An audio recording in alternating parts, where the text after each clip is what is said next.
Hello, हाय, नमस्कार। मैं रितेश कुमार। आज आप लोग के सामने ट्रिग्नोमेट्री का सेकंड लेक्चर आप लोग के सामने सेकंड लेक्चर ट्रिग्नोमेट्री का एक मोस्ट इम्पोर्टेंट लेकर आया हूं। उसको ध्यान से समझिएगा। कल मैंने आप लोगों का फर्स्ट लेक्चर में पढ़ाया था। जितने भी मेरे पढ़ाने के तरीके, प्रोग्राम काफी आप लोग को समय देकर बता दिया था। आज हम लोग जितनी भी ट्रिग्नोमेट्री के फॉर्मूले हैं, जितने भी ट्रिग्नोमेट्री से रिलेटेड क्वेश्चन है, उसको आज हम लोग बनाएंगे, सॉल्व करेंगे। सबसे पहले आप लोग ये बताइए कि वीडियो क्वालिटी और साउंड कैसा है। पहले आप लोग बताइए वीडियो, साउंड क्वालिटी कैसा है, बताइए आप लोग।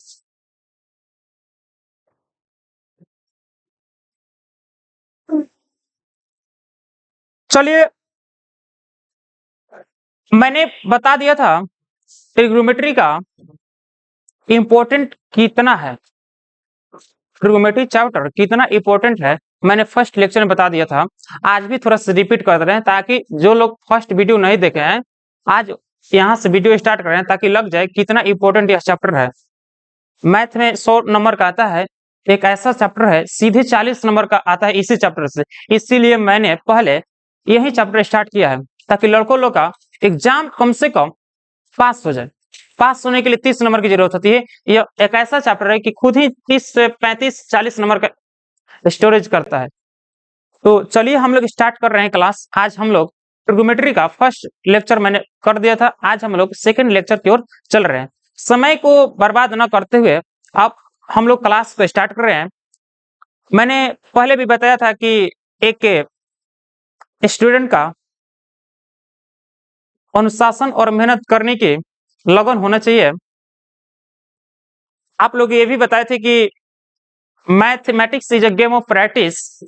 मैथ को जितने भी आप प्रैक्टिस करेंगे उतने आपके लिए आसान हो जाएगा। यदि आप पे 1-2 दिन मैथ को प्रैक्टिस कर रहे हैं, फिर बीच में यदि छोड़ दे रहे हैं, तो आपको समझने में बहुत दिक्कत होगी, क्वेश्चन नहीं सॉल्व कर पाएंगे।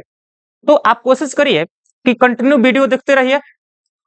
यदि आपको लगे कि ये अच्छा सर पढ़ा रहे हैं तो इनको शेयर जरूर करिए। यदि आप लोग सपोर्ट नहीं करिएगा तो मैं नेक्स्ट वीडियो कैसे अपलोड कर पाऊंगा। आप ही लोग के चलते मैं बहुत कंटेंट पर मेहनत कर रहा हूँ। एक भी क्वेश्चन आउट ऑफ बाहर ना हो, बोर्ड में एक क्वेश्चन आए इसी से। तो काफी हमने बहुत मेहनत किया है आप लोगों के लिए। तो यदि आप लोगों ने सपोर्ट नहीं करेंगे तो कैसे मैं आप लोगों के लिए काम कर सकता हूँ। तो इसलिए बता रहा हूँ कि यदि आप लोग का कंटेंट अच्छा है, पढ़ाने का टीचिंग स्किल सही है, तो आप लोग जरूर शेयर करिए, सपोर्ट करिए। अभी स्टार्टिंग है, अभी तो स्टार्टिंग है। आप लोग जब 2-3 वीडियो देख लेंगे तो पता चल जाएगा कि मेरी में मैथ पढ़ाने का तरीका क्या है, मैथ को कैसे आसान बनाया जा सकता है, मैथ को कैसे आसान से समझा जा सकता है। बिल्कुल टेंशन लेने का नहीं है। आप चिंता छोड़ दीजिए, कैसे पढ़ेंगे, कैसे प्रैक्टिस करेंगे। जब क्वेश्चन आएंगे तो आपको तरीका बता दिया जाएगा किस तरीके का बनाना है, किस तरीके क्वेश्चन को सॉल्व करना है, कितना मिनट का क्वेश्चन है, कितना सेकंड का बनाना है। जितना ट्रिकी क्वेश्चन है उसको भी सॉल्व कर लेंगे। तो चलिए हम लोग अब क्लास को स्टार्ट करते हैं। सबसे पहले आप लोगों ने फर्स्ट वीडियो देखा था तो उसमें उसमें भी अच्छे खासे मैंने बोला था कि यदि आप लोग का वीडियो अच्छा लगे तो कमेंट में बताइएगा। तो काफी लोगों ने कमेंट में नाम भी लिखा है, काफी अच्छा रिस्पॉन्स मिला है। तो उम्मीद करते हैं कि ये भी वीडियो आप लोग के लिए बहुत खास है। खास इसलिए है कि एक ऐसा चैप्टर है, मैं फिर से बोल रहा हूं कि एक ऐसा चैप्टर है जो एग्जाम में सीधे आपका ये चैप्टर केवल पढ़ लेते हैं 2024 में एग्जाम दे रहे हैं तो पास हो सकते हैं। हम बहुत कोशिश कर रहे हैं इस चैप्टर पर, क्यों, इसीलिए सीधे सीधे 30 से 40 नंबर इसी चैप्टर से आता है। तो चलिए हम लोग पहले ट्रिग्नोमेट्री का पढ़ने स्टार्ट कर रहे हैं। बता दी कि 10th क्लास में ट्रिग्नोमेट्री प्रश्नावली 8 है, प्रश्नावली 8 है। पूरे प्रश्नावली में देखा जाए तो 8.4 तक आप लोगों में पढ़ना है। इसका मतलब कि 8.1, 8.2, 8.3, 8.4 टोटल 4 प्रश्नावली है। तो काफी इंपॉर्टेंट क्वेश्चन है, लेंदी भी क्वेश्चन है, सिद्ध करने वाले भी हैं। तो बहुत हम एक छोटे कंसेप्ट से स्टार्ट करने जा रहे हैं, जीरो लेवल से स्टार्ट करेंगे। मैंने ऑफलाइन में काफी बेहतर तरीके से फॉर्मूले को प्रूफ कराया है, यहाँ पर प्रूफ नहीं कराएंगे क्योंकि अब समय नहीं रहेगा प्रूफ कराने का, क्योंकि हम लोग ऑब्जेक्टिव सेशन को किसी भी तरह से लॉन्ग क्वेश्चन और शॉर्ट क्वेश्चन तरीके से बढ़िया से समझ पाए। तो इसीलिए मैंने केवल फॉर्मूले पर जितने हैं क्वेश्चन उसको प्रैक्टिस करवाएंगे। फॉर्मूले को किस तरीके का यूज किया जाता है उसको हम समझाएंगे, किस तरीके का फॉर्मूला कहां पर लागू होगा उसको बताएंगे। तो काफी यह इंपॉर्टेंट वीडियो है आप लोगों के लिए। तो चलिए हम लोग स्टार्ट करते हैं। आज फर्स्ट मैंने बना दिया था ट्रिगोमेट्री का। अब हम लोग पहले ने भी बोला था कि ड्रीम 100 को लेकर चल रहे हैं, तो उसको तो पूरा करना है ना। ड्रीम बार बार बोल रहे हैं कि ड्रीम 100 को लेकर चल रहे हैं, मेरा टारगेट 100 है लाने का। आप लोग समझ लीजिए कि मेरे टारगेट से केवल होने वाला नहीं है। जब तक आप नहीं ठानिएगा कि 100 में 100 लाना है, तो मेरे कहने से क्या हो जाएगा। मैंने तो आप लोगों के लिए 100 नंबर में 100 नंबर लाने के लिए पूरा मेहनत कर लिया है, लेकिन जब तक आप मेहनत नहीं करिएगा मेरे साथ, तो कैसे आ सकता है, नहीं आ सकता है। केवल नाम सुनकर ड्रीम 100 में 100 लाना है कहने से नहीं होता है। मैंने पहले भी बताया था वीडियो में कि mathematics is a game of practice, जितने आप प्रैक्टिस करेंगे उतने आपके लिए आसान बन जाएगा। तो चलिए हम लोग स्टार्ट कर रहे हैं। ट्रिगोमेट्री के बेसिक फॉर्मूले ये होते हैं। पहले हम लोग ट्रिगोमेट्री में जो बात है उसको समझ लेते हैं पहले, आखिर इस चैप्टर क्यों इंपॉर्टेंट है देख लीजिए, बता रहे हैं आपको। ट्रिगोमेट्री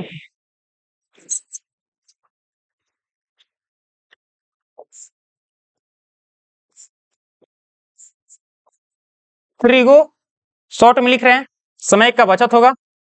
ट्रिगोमेट्री जो हो है ये आप लोगों का चैप्टर 8 में पढ़ना है, मतलब चैप्टर 8 में पढ़ना है। इसमें टोटल प्रश्नावली 4 है, 8.1, 8.2, 8.3, 8.4, समझ रहे ना। 8.1, 8.2, 8.3 और 8.4। तो इसीलिए खास है कि इसमें हर एक टॉपिक को कवर किया जा रहा है, ट्रिगोमेट्री का पार्ट। ठीक, यहां तक समझ पा रहे हैं। चैप्टर 8 में पढ़ना है, टोटल 4 प्रश्नावली है। ओके, या इसको हम इरेज कर लेते हैं, इसको हम इरेज कर लेते हैं। अब कुछ आप लोगों को ट्रिगोमेट्री का सिलेबस क्या है उसको समझ लेते हैं। पर देखिए, ट्रिगोमेट्री में आप लोगों को 2 सीटिंग में जब एग्जाम हुआ था 2023 में, मतलब कि 2023 में एग्जाम जो हुआ था, इसमें ऑब्जेक्टिव की बात करें, ऑब्जेक्टिव की बात कर रहे हैं, एक सब्जेक्टिव की बात कर रहे हैं। ठीक, मैंने बताया था कि ऑब्जेक्टिव इस चैप्टर से फर्स्ट में 18 को ऑब्जेक्टिव आए थे। ठीक, और सेकंड सिटिंग में टोटल 24 क्वेश्चन आए थे। इसी चैप्टर से केवल 18 ऑब्जेक्टिव और 24 ऑब्जेक्टिव आए थे। फर्स्ट सिटिंग में 18 ऑब्जेक्टिव और सेकंड सिटिंग में 24 ऑब्जेक्टिव आए थे। आप समझ सकते हैं आप कि ये चैप्टर कितना इंपॉर्टेंट है। इसीलिए मैंने इस चैप्टर पर बहुत सारे आप लोग के लिए प्रैक्टिस क्वेश्चन लाए हुए हैं, कोई भी क्वेश्चन छूटने वाला नहीं है। आप लोग केवल मेरे साथ पढ़िए और वीडियो को लगातार देखिए। ओके, अब देखिए, अब बात करें सब्जेक्टिव का। तो सब्जेक्टिव की बात किया जाए तो इसमें भी 2 तरीके के क्वेश्चन आते हैं, एक होता है शॉर्ट, एक होता है लॉन्ग। शॉर्ट में फर्स्ट सिटिंग में बात किया जाए तो 3 से 4 क्वेश्चन आया था। सेकंड में 4 से 5 क्वेश्चन आए थे। ठीक, फर्स्ट सेकंड सिटिंग में। लॉन्ग में एक ही फिक्स होता है, एक ही आता है, इसमें डबल नहीं आया था। एक ही आया था, दोनों सिटिंग में एक एक क्वेश्चन आया था। तो आप समझ सकते हैं कितना इंपॉर्टेंट है इस चैप्टर का। और मान लीजिए कि यहाँ से 18 नंबर ऑब्जेक्टिव से है और यहाँ से 2 नंबर के लिए 2 नंबर का एक होता है, तो मान लीजिए कि कम अधिकतम लिया जाए तो 4 दूनी 8, इसका मतलब 8 और एक लॉन्ग एक 5 नंबर का आता है, ठीक। तो 5 नंबर यहाँ से, इसका मतलब जब ऐड करते हैं 8 8 16 5 21 7 हम लागत 2 2 1 3। आप समझ सकते हैं कि 31 नंबर का सबसे फर्स्ट सीटिंग में जब यहाँ से लीजिएगा 24 तो आप फिर 6 नंबर बढ़ाइए। इसका मतलब कि मैंने पहले भी बताया था कि इसीलिए खास इंपॉर्टेंट चैप्टर है। तो आप सीरियस होकर पढ़िए इस चैप्टर को, बेसिक कंसेप्ट के साथ हम बताएंगे, कोई भी कंफ्यूजन आने वाला नहीं है। क्या मेरे बात यहां तक आप लोग समझ पा रहे हैं? उम्मीद करते हैं कि मेरे बात को यहां तक क्लियर रूप से समझ में आ गया होगा। चलिए अब हम लोग समझ रहे हैं, ये बात है ट्रिगोमेट्री का, ये बात हो गया। अब हम लोग इसको इरेज कर लेते हैं, ठीक। अब हम लोग ट्रिगोमेट्री जो चैप्टर पढ़ना है तो उसको हम इंट्रोडक्शन की ओर बढ़ेंगे। इंट्रोडक्शन में ये बताएंगे हम लोग, देख लीजिए यही है ट्रिगोमेट्री, ट्रिगोमेट्री का यही इंट्रोडक्शन है। आप लोग के सामने लिखा हुआ है कि ट्रिगोमेट्री का हिंदी में क्या अर्थ होता है।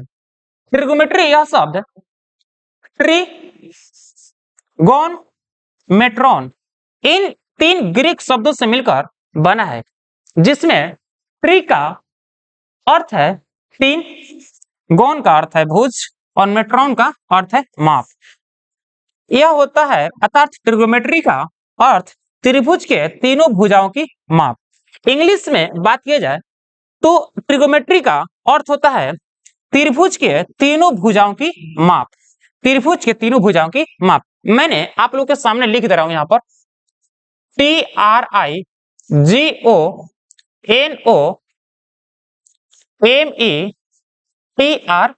ट्रिगोमेट्री। इसको देखा जाए इन द सेंस 3 भागों में बताया गया है, 3 भागों में बताया गया है। ये ग्रीक वर्ड है, ये क्या है, ग्रीक वर्ड से लिया गया है। एक है ट्री, देख सकते हैं यहां पर, एक है ट्री प्लस गॉन और यहां से मेट्रॉन, देख सकते हैं यहां पर ट्री, यहां से ट्री, गॉन गॉन और मेट्री से मेट्रॉन बन गया।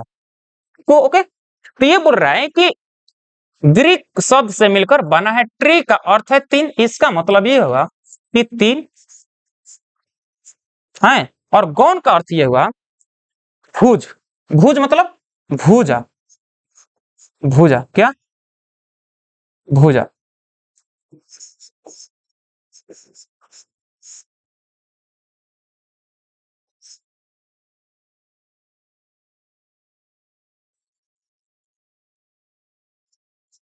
भुजा, ठीक। और मेट्रॉन का बता रहा है अर्थ माप। इसका मतलब ये हुआ जब तीनों को मिला रहे हैं हम, ये से ये पता चल रहा है कि तीनों भुजाओं का माप, तीनों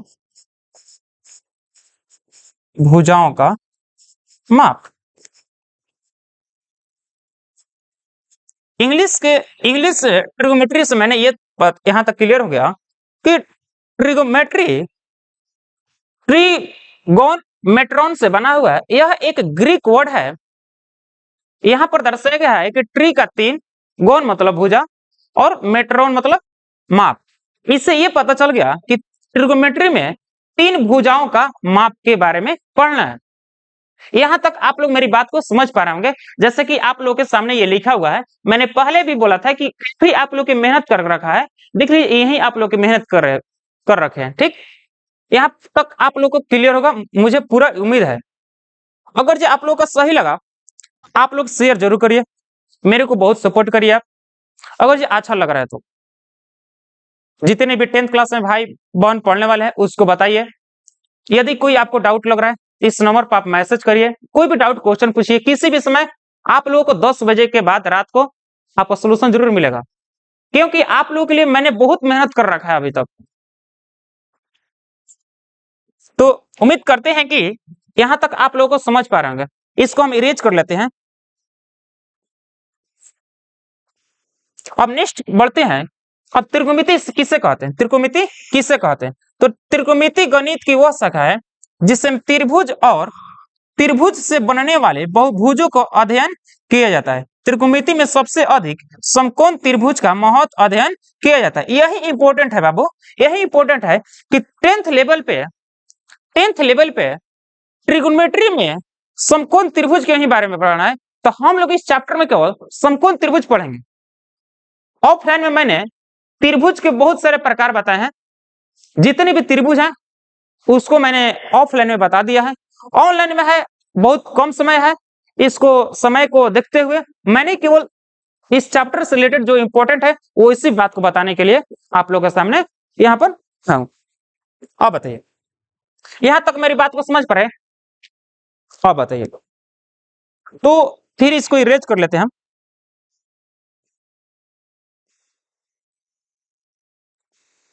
अब समझिए, अब आखिर ये ट्रिगोनोमेट्री का उपयोग कहां करते हैं हम? देख लीजिए, ट्रिगोनोमेट्री का आखिर हम लोग उपयोग कहां करते हैं उसको समझिए। पहले ट्रिगोनोमेट्री का देख सकते हैं, आप लोगों के सामने लिखा हुआ है कि ट्रिगोनोमेट्री का उपयोग किसी भवन या पर्वतों के ऊंचाई मापने के लिए किया जा सकता है। इसमें लिखा हुआ है कि त्रिकोणमिति का प्रयोग किसी भवन या पर्वतों की ऊंचाई मापने के लिए किया जाता है। फिर लिखा है कि जी हाँ, त्रिकोणमिति का बहुत उपयोग है सामान्य जीवन में। इसका मतलब यह हुआ कि ट्रिगोनोमेट्री का हम लोग जनरल रूप से हम लोग के जीवन में काफी इंपॉर्टेंट है। इसका हम लोग प्रयोग करते हैं। तो कहां कहां प्रयोग करते हैं उसको आप लोग के सामने फिगर के साथ आप लोग को समझाने की कोशिश कर रहे हैं हम। देख लीजिए, मैंने भी बोला था कि काफी आप लोग के लिए मेहनत कर रखा है, उसको समझिए। पहले लिखा हुआ है यहाँ पर कहां कहां उपयोग करते हैं इसका। देखिए, आप अपने स्कूल में देखे ही होंगे कि झूला जिस पर बच्चे मेज से स्लाइड करते हैं झूला पर, उस झूला में त्रिकोणमिति का बहुत उपयोग है। क्या बोल रहा है? जब हम लोग स्कूल में एक झूला जिस पर बच्चे स्लाइड करते हैं झूला पर, उस झूला में त्रिकोणमिति का बहुत उपयोग है। उस झूले में ऊंचाई के साथ साथ एक एंगल भी ध्यान रखना पड़ता है। देख लीजिए, ऊंचाई के साथ साथ यहाँ पर एंगल जो बन रहा है इसको भी ध्यान में रखा जाता है। जैसे आप इस फोटो में देख सकते हैं, बिल्कुल आप देख सकते हैं। देखिए, स्कूल में काफी ज्यादा ये हिंदी मीडियम में नहीं लगा रहता है ये हिंदी मीडियम में नहीं लगा रहता है, ये अंग्रेजी मीडियम का। इसका मतलब अंग्रेजी मीडियम के जो स्कूल होते हैं बड़े बड़े, उसमें लड़कों को साधन दिया जाता है, लड़कों को मनोरंजन करने के लिए स्कूल में बनाया जाता है। काफी लोग प्रयोग करते हैं लेकिन इनके बारे में नहीं समझ पाते हैं आखिर किस लिए लगाया जाता है। देखिए, कौन सा कॉन्सेप्ट है इसमें उसको भी पता नहीं है। देख लीजिए, यहाँ से ऊंचाई हो गई है और यहाँ से ये स्लाइड कर रही है। यहाँ से देखिए चाहेगा सीढ़ी के माध्यम से यहाँ पर चाहेगा ऊंचाई पर है, और यहाँ पर गया और यहाँ से स्लाइड किया। देख रहे हैं ना, इस स्लाइड किया। ये बोल रहा है कि सतह के साथ जो एंगल बन रहा है इसको ध्यान में रखना है। तो इसी के बारे में पढ़ेंगे हम लोग, कितना ऊंचाई पर है, किस एंगल पर ये स्लाइड कर रहा है, कितना ऊंचाई पर से स्लाइड कर रहे हैं। इसी ट्रिगोनोमेट्री में हम लोग पढ़ने वाले हैं। यही ट्रिगोनोमेट्री का क्या है, उपयोग है। कि आप लोग मेरे बात को समझ पा रहे हैं? यदि आप लोगों को प्रॉब्लम हो तो मैसेज करिए, फिर उसको दोबारा बता दिया जाएगा। हम उम्मीद करते हैं कि आप लोगों को बहुत बेहतरीन तरीके से समझ में आ रहा होगा। अब हम लोग नेक्स्ट एग्जांपल की तरफ बढ़ते हैं।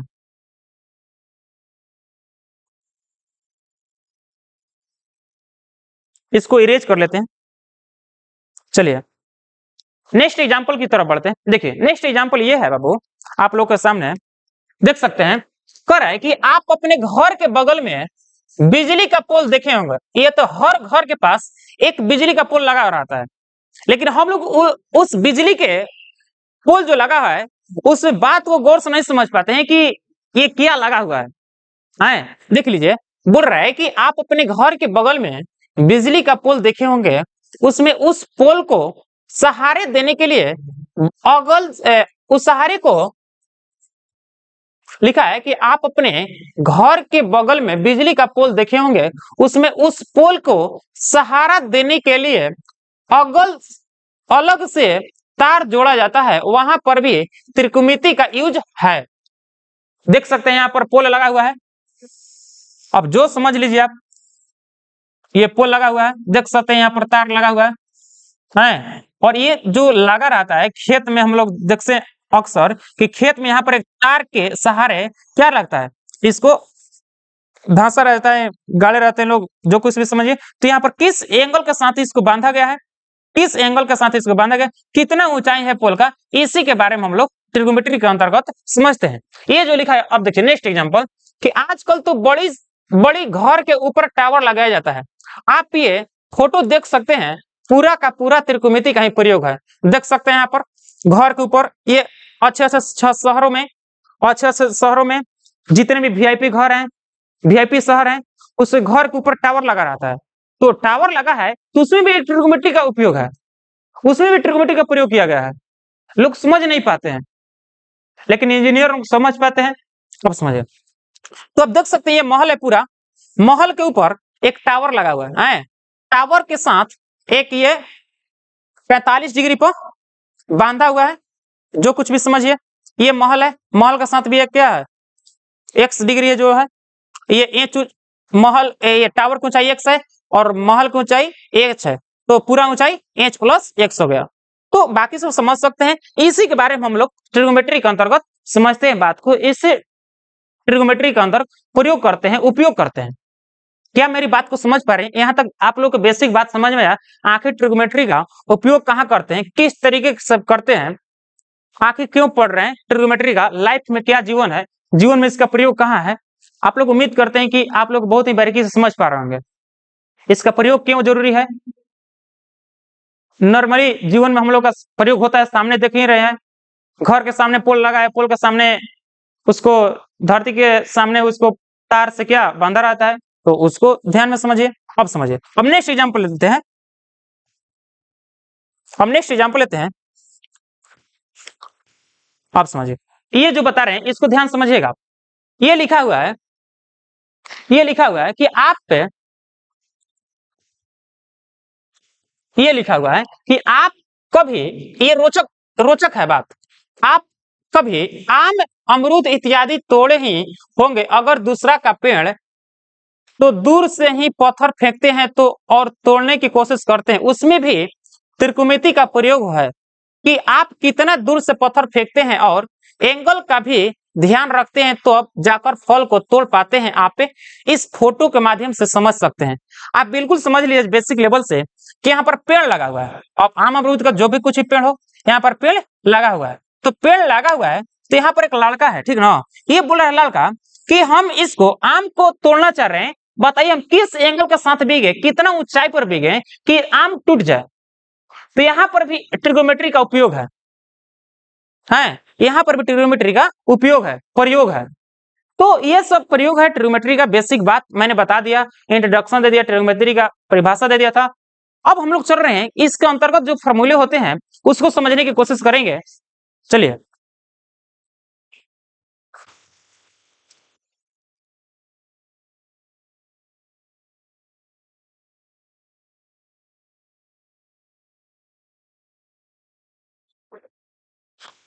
समझ पा रहे होंगे मेरे क्लास को। चलिए, अब हम लोग नेक्स्ट टॉपिक की बढ़ते हैं। नेक्स्ट टॉपिक में क्या पढ़ना है, आप देखिए, मैंने फर्स्ट लेक्चर बता दिए थे 5 मिनट पहले कि इस चैप्टर में समकोण त्रिभुज के बारे में पढ़ेंगे। तो सबसे पहले जान लीजिए त्रिभुज के बारे में, आखिर समकोण त्रिभुज है तो समकोण त्रिभुज है, तो पहले त्रिभुज के बारे में समझते हैं। पहले आखिर त्रिभुज है, इसके क्या क्या नियम है उसको समझ लेते हैं।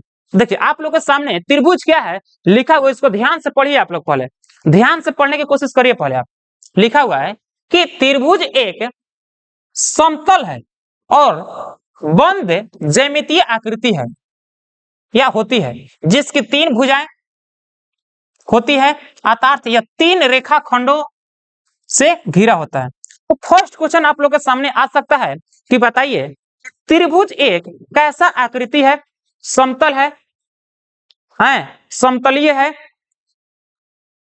कि वर्गाकार है कि वलय के आकार के है।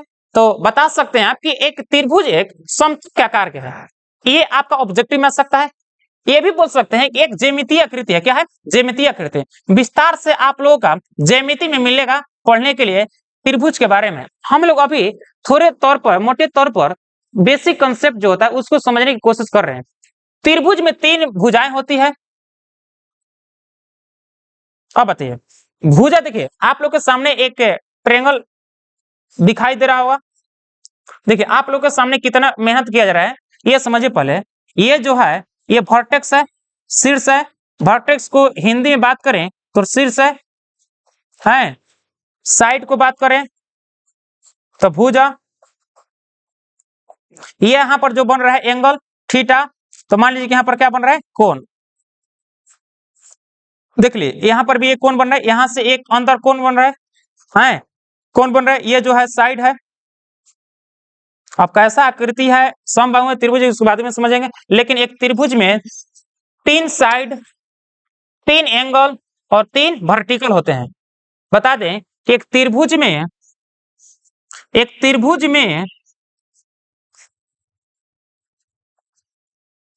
3 भुजा होती है,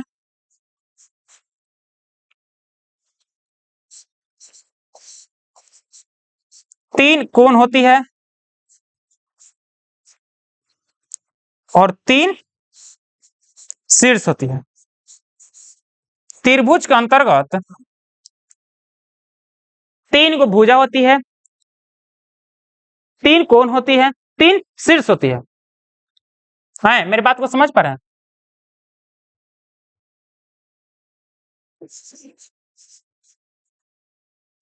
ये भुजा है। त्रिभुज के अंतर्गत 3 भुजाएं होती है, 3 कोण होती है, 3 शीर्ष होती है। तो आखिरी भुजा कौन कौन है बताइए आप लोग? भुजा ये है ए बी, चाहे B A B, B C,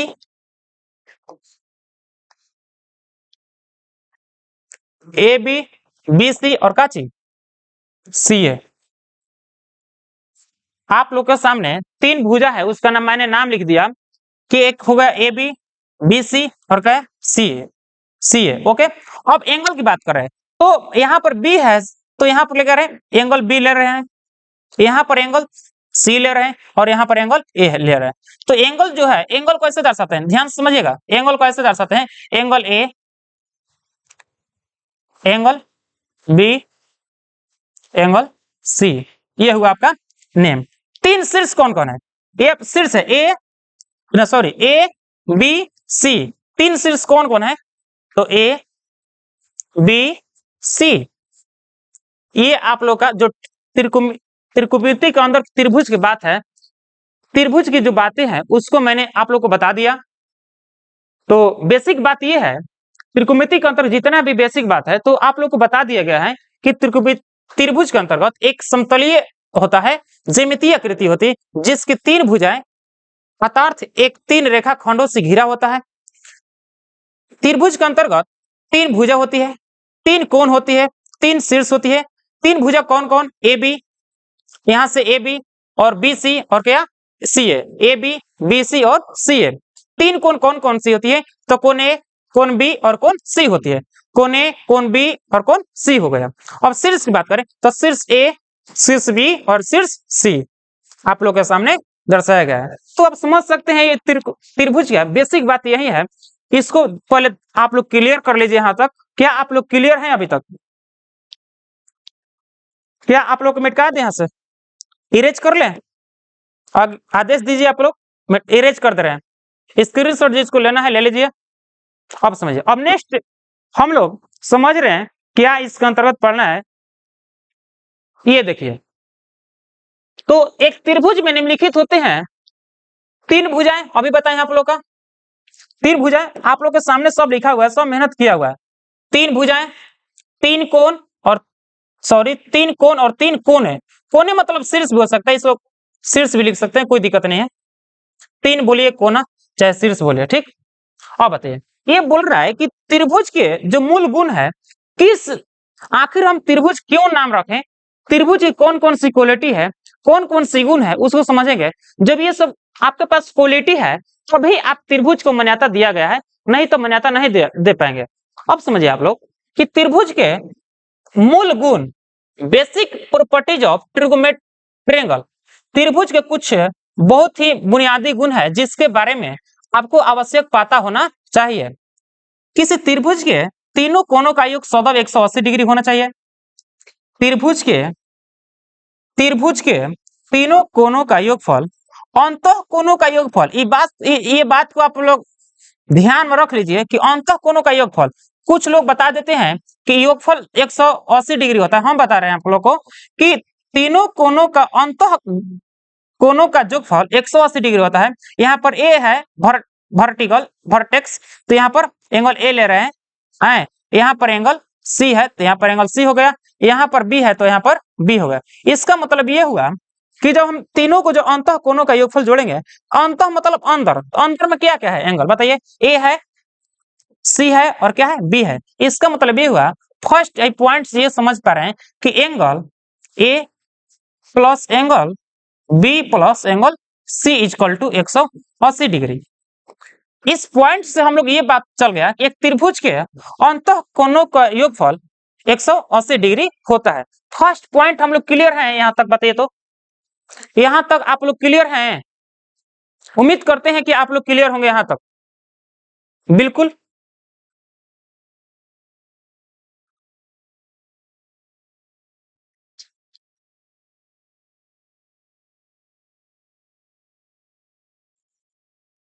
okay, तो अब हम नेक्स्ट पॉइंट की ओर बढ़ते हैं। कर रहा है कि किसी त्रिभुज के किन्हीं दो भुजाओं का योग सदैव तीसरी भुजा से बड़ा होना चाहिए। मान लीजिए कि आपका ये तीनों भुजा की मान दिया हुआ रहेगा, मान लीजिए यहाँ पर भुजा 3 है, यहाँ पर 4 है, इसका 5 है। ये बात समझिए पहले। तो ये बोल रहा है किसी त्रिभुज के किन्हीं दो भुजाओं का योग, तो मान लीजिए कि दो भुजा कोई जोड़िए, मान लीजिए कि हम 3 लेते हैं और 4 लेते हैं, तो 3 प्लस 4 दोनों को जोड़ेंगे तो क्या होगा 7। जो तीसरी भुजा जो शेष बचा हुआ है उससे बड़ा होता है, तीसरी भुजा से बड़ा होता है। तो हम दो को तो ऐड कर लिए तो तीसरी भुजा ये हुआ। इसका मतलब पहले 5 था तीसरी भुजा, तो जब दोनों को जोड़ रहे हैं तो 7 हो गया है। तो 5 से देख रहे हैं ना बड़ा है, 7 ग्रेटर देन 5 है। ये जो 7 है दो भुजाओं का योग किए हैं, ये जो है तीसरी भुजा का मान है। तो समझ सकते हैं तीसरी भुजा से ऑटोमेटिकली क्या है, बड़ा है। इसका मतलब कि त्रिभुज के इसके पास गुण है, तो अभी आप बोल सकते हैं कि त्रिभुज है, या ना तो नहीं बोल सकते हैं। यदि ये छोटा आ गया वैल्यू, दो त्रिभुज के भुजाओं का जोड़ रहे हैं तो अब छोटा आ गया 5 से, इसका मतलब त्रिभुज का आपके पास गुण नहीं है, आप त्रिभुज इसको वैल्यू नहीं दे सकते त्रिभुज का। तो ये बात है, त्रिभुज की बात है। तो समझ सकते हैं आप। क्या आप लोग को मिटकाएं? तीसरे पॉइंट तक बढ़े, हम मिटका दे रहे हैं आप लोग का। चलिए तीसरे पॉइंट की तरफ बढ़ते हैं। तीसरा पॉइंट ये बोलता है कि त्रिभुज के किन्हीं दो भुजाओं के बीच का अंतर हमेशा तीसरी भुजा से कम होता है। अब समझिए, बोल रही है कि एक त्रिभुज, आपके अभी बता रहे हैं आप लोग का, ये त्रिभुज मैंने लिया था, ये ए हो गया, ये बी हो गया, ये सी हो गया। तो मैंने यहाँ 3 लिया था, यहाँ पर 4, यहाँ पर 5। इसको जरा हम पेन चेंज कर लेते हैं। आप समझिए, बोल रहा है कि त्रिभुज के किन्हीं दो भुजाओं के बीच का अंतर तीसरी भुजा से कम होता है। अब समझिए कि बोल रहा है कि कोई भी दो आप लीजिए भुजा, उसको अंतर करिए, अंतर मतलब घटाओ। मान लीजिए कि 5 में से 4 घटा रहे हैं, तो 5 में से 4 घटा रहे हैं तो कितना आ गया 1। बताइए जो तीसरी भुजा है तीसरी भुजा से कम आ गया कि नहीं आ गया? तो इसका मतलब इसके पास त्रिभुज का गुण है, त्रिभुज का गुण है तभी हम इसको बोल सकते हैं ये त्रिभुज बन सकता है। ये बात हुआ आप लोग के सामने त्रिभुज की बातें। अभी तक हमें उम्मीद लगता है कि आप लोग को दिक्कत नहीं होगा है। मैं पूरा उम्मीद करता हूं कि आप लोग को त्रिभुज में जितनी भी बातें हैं उस बात को बारीकी से समझ पा रहे होंगे। क्या आप लोग यहां तक क्लियर हैं? आप लोग आदेश देंगे तो अभी बढ़ पाएंगे या अन्यथा नहीं बढ़ पाएंगे, हैं बताइए। कोई भी डाउट हो मैसेज करिए इस नंबर पर 93 41 0 42 0 82 पर मैसेज करिए। कोई भी डाउट आपका सोल्यूशन मिल जाएगा। मैथ में केवल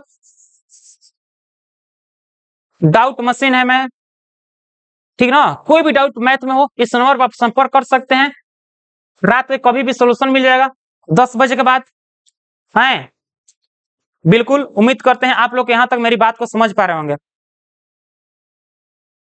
चलिए अब क्या है, त्रिभुज की जो बातें हो गई यहाँ तक उसको हम लोग समझ पा रहे होंगे, आप समझिए।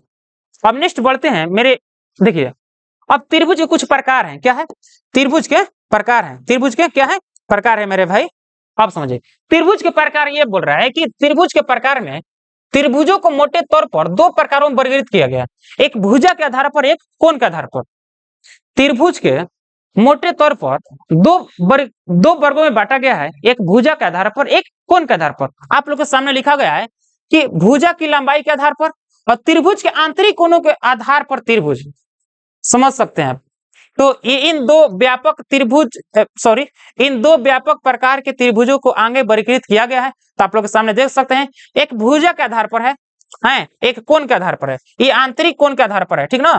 तो भुजा के आधार पर समबाहु त्रिभुज होते हैं, एक समद्विबाहु त्रिभुज होते हैं, एक विषमबाहु त्रिभुज होते हैं। कोण के आधार पर त्रिभुज समझा जाए, एक न्यून कोण होते हैं, एक समकोण त्रिभुज होते हैं, एक अधिक कोण होते हैं। तो हम लोगों को 10th क्लास में केवल इसी त्रिभुज के बारे में पढ़ना है, इसीलिए मैंने समकोण त्रिभुज पर ज्यादा फोकस करेंगे। केवल हम लोग समकोण त्रिभुज के पर ज्यादा फोकस करेंगे, अन्यथा और सबको छोड़ देंगे, क्योंकि 10th लेवल पे समकोण त्रिभुज के बारे में पढ़ना है और उतना समय नहीं है डिटेल से समझने के लिए। मैंने ऑफलाइन में काफी बेहतर ढंग से त्रिभुज के बारे में बताया है। समकोण त्रिभुज हो चाहे न्यून कोण त्रिभुज हो, चाहे अधिक कोण त्रिभुज हो, उसको मैंने काफी बेहतर तरीके से ऑफलाइन क्लास में बता दिया है। अब समझ सकते हैं। इसको हम जरा इरेज कर लेते हैं, कुछ बेसिक बातें हैं जो बता दे रहे हैं आपको।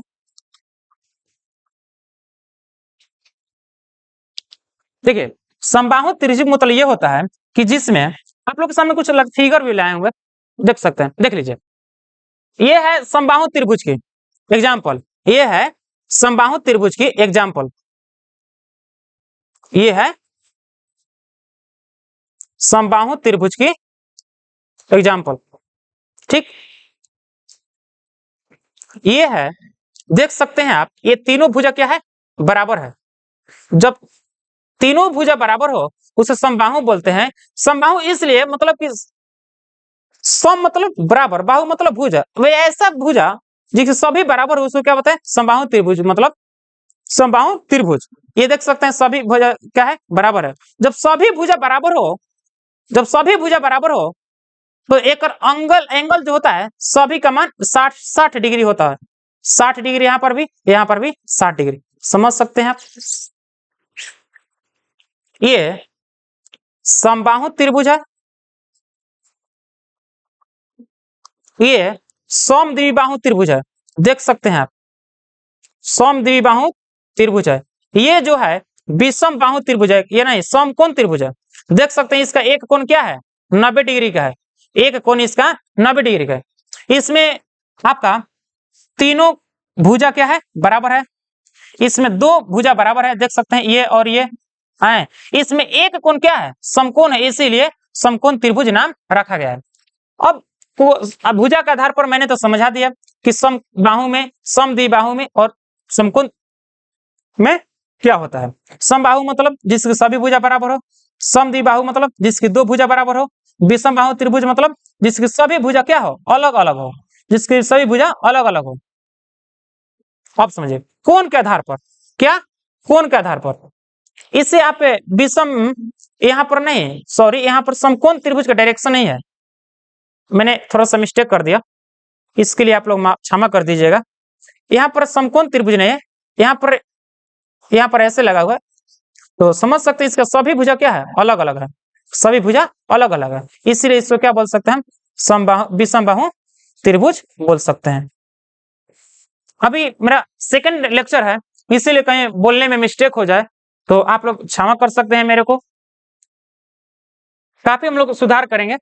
आप समझिए कोण के आधार पर, कोण के आधार पर ये न्यून कोण, न्यून कोण उसे बोलते हैं जो 0 डिग्री से बड़ा और 90 डिग्री से छोटा हो। 0 डिग्री से बड़ा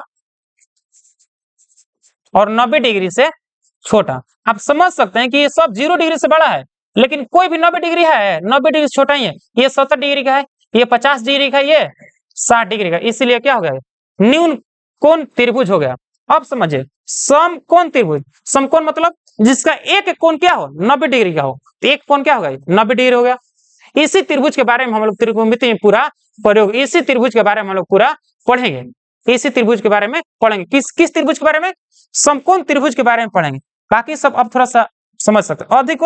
अधिकोण वो होता है जो 90 डिग्री से बड़ा और 180 डिग्री से छोटा हो। तो 90 डिग्री से बड़ा 180 डिग्री छोटा हो तो समझ सकती है कि यहाँ पर क्या है 110 डिग्री, इसका मतलब कि 90 डिग्री से बड़ा है, और दो कोण क्या है 90 डिग्री से छोटा है। इसका मतलब यह हुआ कि एक कोण क्या होना चाहिए 90 डिग्री से बड़ा होना चाहिए और 180 डिग्री से 90 डिग्री से बड़ा और 180 डिग्री से छोटा होना चाहिए। तो आप समझ सकते हैं इसका अधिकोण त्रिभुज है गया। क्या आप मेरी बात को यहाँ तक पूरी रूप से समझ पा रहे हैं? उम्मीद करते हैं कि आप लोग यहाँ तक पूरी बात को समझ पा रहे होंगे। अब नेक्स्ट लेक्चर की तरफ बढ़ते हैं, नेक्स्ट टॉपिक की तरफ। आप समझिए यहाँ पर जो देखिए फिगर है, आप इस फिगर में समझिए, पहले इस फिगर के माध्यम से सब कुछ समझ में आ जाएगा। उम्मीद करते हैं कि आप लोग जितने भी अभी तक बताए हैं इस फिगर में आप लोग बारीकी से समझिए। हैं देखिए आप लोग के सामने एक समकोण त्रिभुज का डायग्राम बनाया गया है, देख सकते हैं। ये अधिकोण का डायग्राम बनाया गया है, हैं ये न्यून कोण त्रिभुज का डायग्राम बनाया गया है। ये कोण के आधार पे तीनों फिगर है, ये भुजा के आधार पर तीनों फिगर है। समबाहु त्रिभुज है, समद्विबाहु त्रिभुज और विषम बाहु त्रिभुज। समबाहु में क्या होगा, सभी भुजा क्या होंगे बराबर होंगे, ए बी बराबर बीसी बराबर एसी, ए बी बराबर बीसी बराबर एसी या सी है। समद्विबाहु त्रिभुज में क्या होता है, दो साइड बराबर होते हैं और तीसरा अलग होते हैं। इसका मतलब ए बी बराबर एसी और क्या है बीसी और अलग है। विषमबाहु त्रिभुज में होता है कि सभी भुजा अलग अलग होते हैं। ए बी बराबर नहीं होगा किसका, एसी के, नहीं होगा बीसी के। तो यही लिखा है कि A B not C A not BC. तो ये विषमबाहु त्रिभुज की बेसिक बातें अभी तक जितना हम लोग पढ़ लिया है, त्रिभुज की बेसिक बातें। क्या आप लोग यहाँ तक क्लियर है?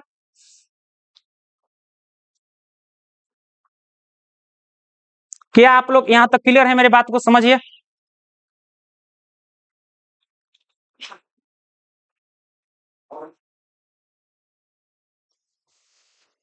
उम्मीद करते हैं कि यहाँ तक आप लोग मेरी बात क्लास को समझ पा रहे होंगे। अब हम लोग लास्ट टॉपिक बच रहा है इसी में। अब हम लोग नेक्स्ट लेक्चर में पढ़ेंगे जो कुछ भी टॉपिक बचा हुआ है, अभी हम लोग नेक्स्ट लेक्चर में पढ़ेंगे। इतना आप लोग लॉन्ग वीडियो अभी तक नहीं बनाने की कोशिश कर रहे हैं, क्योंकि ये देख लीजिए समकोण त्रिभुज के बारे में आप लोग केवल बता दे रहे हैं, क्योंकि यहाँ तक हम लोग क्लियर कर लेते हैं तो काफी हम लोग को समय बचेगा और क्वेश्चन को ज्यादा सॉल्व कर पाएंगे। ठीक, देखिए ये समकोण त्रिभुज है, समकोण त्रिभुज के बारे में पढ़ना है, इसीलिए हम समकोण त्रिभुज को डिटेल्स बता रहे हैं, क्योंकि ट्रिगोनोमेट्री में समकोण त्रिभुज के बारे में पढ़ना है। देखिए समकोण त्रिभुज के बारे में पढ़ना है। समकोण त्रिभुज को आयताकार त्रिभुज भी कहा जाता है, याद कर लीजिए आप लोग, समकोण त्रिभुज को आयताकार त्रिभुज भी कहा जाता है। कितने लोग को पता है कि समकोण त्रिभुज को आयताकार त्रिभुज भी कहा जाता है? हमें तो लगता है कि 100% में 20% ही लोग जानते होंगे। ये होगा बेसिक बात है। समकोण त्रिभुज आयताकार त्रिभुज भी कहा जाता है। समकोण त्रिभुज में आंतरिक कोणों में से एक कोण 90 डिग्री का होता है। समकोण के सामने की जो भुजा त्रिभुज की सबसे लंबी भुजा होती है उसे कर्ण कहा जाता है। बाकी दो भुजाओं को त्रिभुज के पाद यानी भुज कहा जाता है। ये आप लोग का प्रयोग जो है ये काफी इंपॉर्टेंट है। लड़कों लोग का परेशानी होता है कि पाद यानी भुज किसको कहते हैं, इसका हाइट एंड डिस्टेंस में आप लोग को प्रयोग करने को मिलेगा। चैप्टर 9 में पढ़ना है हाइट एंड डिस्टेंस, उसमें ये सब आप लोग को मिलेंगे, तो ध्यान में समझिएगा। इसको हम अब कल यहाँ तक छोड़ते हैं क्लास, कल हम यहाँ से क्लास स्टार्ट करते हैं।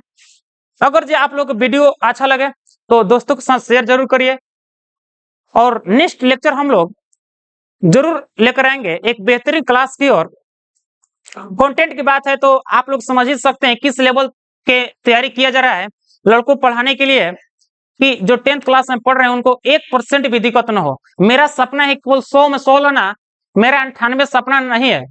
आप सोच सकते हैं कि 100 में 95 पार, 98 पार, मेरा एक ही सपना है केवल 100 में 100। आप सोच सकते हैं कितना मेहनत किया जा रहा है, एक एक पॉइंट को बताया जा रहा है।